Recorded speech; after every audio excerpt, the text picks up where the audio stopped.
Am I the idiot for telling my step-siblings to take a DNA test? I, female 34, am the firstborn child from my father's, male 68, second marriage. My dad married his previous wife, female 62nd, most likely above 65, very young as she had gotten pregnant with my oldest half-brother Mark, male 48. They had 2 more children in total together, Mindy and Martin, female 44, and male 40. They got divorced because his previous wife was cheating on him with another married man. He later on married my mom a few years later and were 4 siblings in total, me, Adam, Anna and Aaron.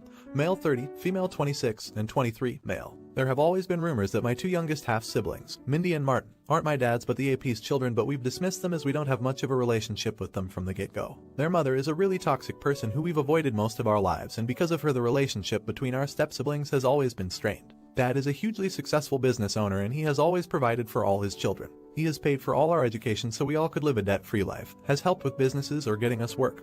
Even helped us buy our own homes. A few years ago when Martin was jailed for fraudulent checks, my father paid off all his fines, bail and lawyer fees, which included the amount he owed, all $300K in total. Yet he hasn't received so much as a thank you from any of my half-siblings. On the other hand, they constantly fight with him, accusing him of liking my siblings and I over them and resenting my mother for no apparent reason. They've always used their father as a money bag and felt entitled to it. In fact, Mark recently came over to Dad and told him that he needs to know what Dad intends to leave them in his will to make sure they will be treated fairly. This pissed me off as Dad is healthy and fit as ever. I suggested all of Dad's children take a DNA test, then we can go over his will and what he wishes to leave us. Apparently this was the wrong thing to say. Soon I was getting angry calls from my half-siblings and their mother calling me all sorts of names, and my stepmother even called me a wicked foolish little wench. While Dad hasn't said much on the matter, he has become awfully quiet, which is what he does when he's upset, whether it's with me or my half-brother, which I'm unsure about. My mother did say that I shouldn't have said anything, knowing how volatile my stepmother and step-siblings can be, and we could have dealt with this issue when the time was right. So am I the idiot here? Edit. Apologies as I'm not a native English speaker, but I meant half-siblings and previous wife instead of step-siblings and stepmother. Edit. I feel there needs to be more backstory, as some of you think I'm being greedy or want the money for myself. That's not the case. While I thank my dad as I wouldn't be where I am today without his help, I'm very financially stable and can live a comfortable life without his inheritance. Same goes for most of my siblings. Only the youngest, who has chosen to join my father's business, is slightly dependent on him, but he is a very hard worker and my father is very proud of him.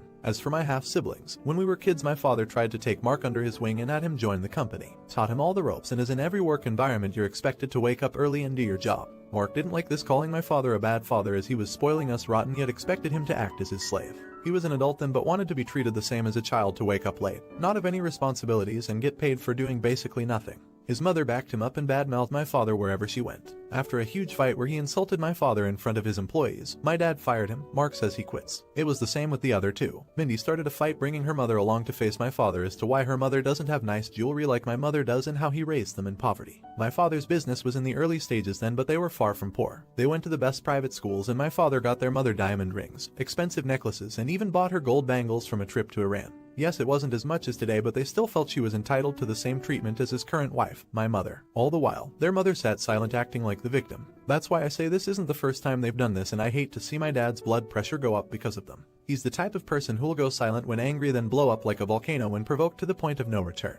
And it's always because of my half-siblings. This might seem like a lie, but we value our father more than the money. So I told them to get a DNA test to put them in their place. The money they feel entitled to, and the father they have been bad-mouthing all these years, all for a woman who has been lying and manipulating them all their lives. Yes, I did it out of pettiness, but if I'm being honest, I don't regret it one bit. In fact, I wish I had said it sooner. I'll take the idiot title with pride if it comes to it. Update. The last few days have been eventful, to say the least. After the original post, I sat down with my dad and we talked about the issue a bit. I began by apologizing if my behavior upset him, and if he wants me to never bring up the issue again, I won't. He laughed for a bit, as is his nature, then told me how he always liked that I check up on him. It's been a habit of mine ever since I was a kid to check up on my parents if they were upset with me after I had done something that didn't please them. We reminisced a few of those stories before he got to the point. Obviously, the thought that Martin and Mindy might not be as had crossed his mind, but in our culture, being an illegitimate child, or having an affair, or the fact that your wife cheated on you with another man is thought as shameful at the time, so not many people knew outside the family. That's why his previous wife was able to twist the narrative and blame my father and his family for abandoning them. She told her children that my father's sister conspired against her and my dad threw her out, which was why they had so much resentment for him and his family all these years. My father said he doesn't give much value to money, as over the years he's seen many losses and many profits, but he wants to keep his name, so he asked me to never bring up the issue as long as he's alive. Although he did give us the option to seek it after his death. I apologized to him again profusely and told him I'm not interested in ever bringing up the subject ever again. I'm also thinking of talking with my own siblings, and I think they'll be understanding and will accept Dad's wishes. My dad also said while he has had his doubts about Martin, he feels Mindy is his as she has a striking resemblance to his mother. She died when my dad was 14 and the only picture we have of her is really blurry, so I can see how he missed that. Dad also asked me to be in charge of going over his will with the others. But I told him that was a bad idea as Mark wouldn't take it well after our last confrontation, so I suggested an older cousin who's a bit younger than Mark. While the cousin is fair and neutral on the subject, Mark doesn't like him one bit cause he's a really successful businessman and Mark is all talk and no show, so it'll be entertaining to say the least. Then I got a call from Mindy last night. I thought she'd blow up on me, but she was very civil the whole time. Out of the three, Mindy is probably the only one who has had some sort of a fatherly relationship with Dad, and the few times she has lashed out was most likely under the influence of her mother. She opened up to me how she has had doubts about her identity her whole life, and me bringing it up really hurt her. I can't go over the whole conversation because of the character limit, but I got what you all were saying. I truly was taught. I never thought that my comments, which I thought were only targeting Mark, could hurt so many people. I ended up apologizing to her and told her how wrong I was and that I had no intention of bringing up the subject ever again. I won't go over the details of Dad's will cause it doesn't matter except my inheritance. While still a lot of money, I won't lie about that. Is on the smaller side compared to the others, half-siblings included, and that was the intention even before the argument, as I'm the most financially well-off amongst the siblings. I realize now how wrong I was, and from now on if I feel the need to defend myself against Mark or his mother or anyone else, I'll make sure my comments don't hurt anyone else. Thanks to everyone for opening my eyes to how wrong I was. Everyone sucks here. Just as a note with respect to the will, your dad should probably hire an attorney to be the executor. Any family member, no matter how fair-minded or uninvolved, is a recipe for old issues to resurface or grudges to be born that will haunt your family forever after. Especially because there's a substantial inheritance at stake and there's already personal animosity between one of your siblings and the cousin in question. This is just a time bomb waiting to blow up at exactly the wrong time when you and your family should be able to focus on grieving, not the idiot. Thanks for the update. See, I knew your dad might have figured something was up. But like you said, if you had your dad use someone else to do his will after he is gone, you should at least put in a stipulation that everyone must get a DNA test done. If they refuse, they forfeit the inheritance. If they take the test and they aren't his child, they get nothing and the share gets split into the other shares. This could make it easier. Was Opus being greedy? Let me know in the comments. Now, am I the idiot for telling my stepdaughter to leave the house after she called me a homewrecker? My stepdaughter and I don't have a good relationship.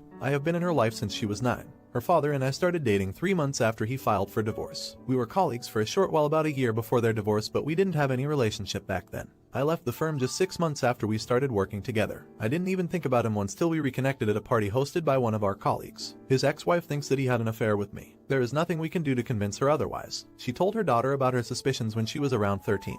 We had a great relationship till then, and I tried to tell her that her dad didn't cheat. She doesn't believe us. It is just our words against her mother, and the timeline does look a bit suspicious. She withdrew from me and she has always been distant since then, and sometimes she made some remarks about her father being a cheater, and it was very hard on both of us. It was something we tried to talk about, but it was just our words against her mother's, and she truly believed it. She returned home for summer break after her freshman year. She decided to spend most of the time with her mother, but she does visit us a few times. She visited us 2 days ago. She was in a remarkably bad mood. She was just stewing in silence and watching something on TV. I asked her to turn the volume down as I was working. She blew up on me. She called me a homewrecker and a gold digger. She accused me of ruining her parents' marriage. I was stunned and shocked, and it hurt me. I knew she didn't like me, but she clearly hated me. I think her calling me a gold digger hurt the most. I am at a stage of my career where I want to switch to something less stressful, but one of the reasons I don't is because we don't want her to be burdened by debt. I love this girl even if she doesn't care about me. I asked her to leave the house and come back when she was a bit calmer. She left the house and she is not talking to her father. He tried to talk to her and she is not speaking to him. I feel incredibly guilty. I should have handled it better. I got too emotional about it. I really can't blame her for believing what her mom told her. If my mom told me something similar about Dad, I would have believed it, and I can't blame her mother too. If you believe that your spouse cheated, wouldn't you tell your children at some point?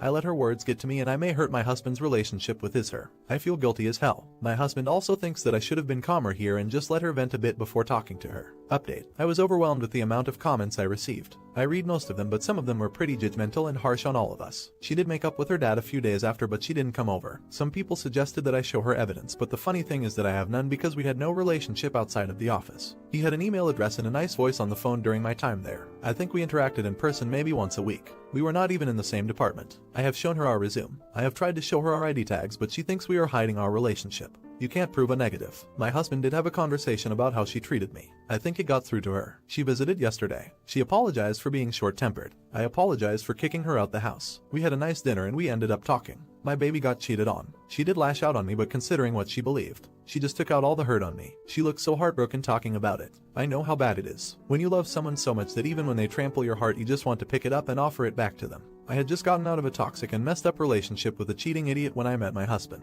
It was heartbreaking watching her go through something similar. I did cry a little. She let me hug her and that means a lot to me. I miss my baby. We have so much to work through. We are seriously considering having some family therapy, but I didn't want to spring it on her when she was emotional. My husband is planning to talk to her about it. Things are still a mess, but after a long time I feel like we are moving in the right direction. Not the idiot. I'm glad you made up, but it sounds like you do have evidence of you not cheating with her dad. Her dad can explain the real reason he divorced her mom, and you can order the information of your past relationship prior to her dad. You shouldn't have to go through that trouble or share that level of privacy to a child, but you both seem determined to remove the narrative, so it may be her to share. Not the idiot. Good update. It's clear that she was projecting her own insecurities and pain onto you given her misconception about your relationship with her dad. It's not an excuse, but it's good to see her starting to recognize it for what it is, while apologizing and opening up. It's a start, and family therapies are a good idea, although waiting is probably the smart call.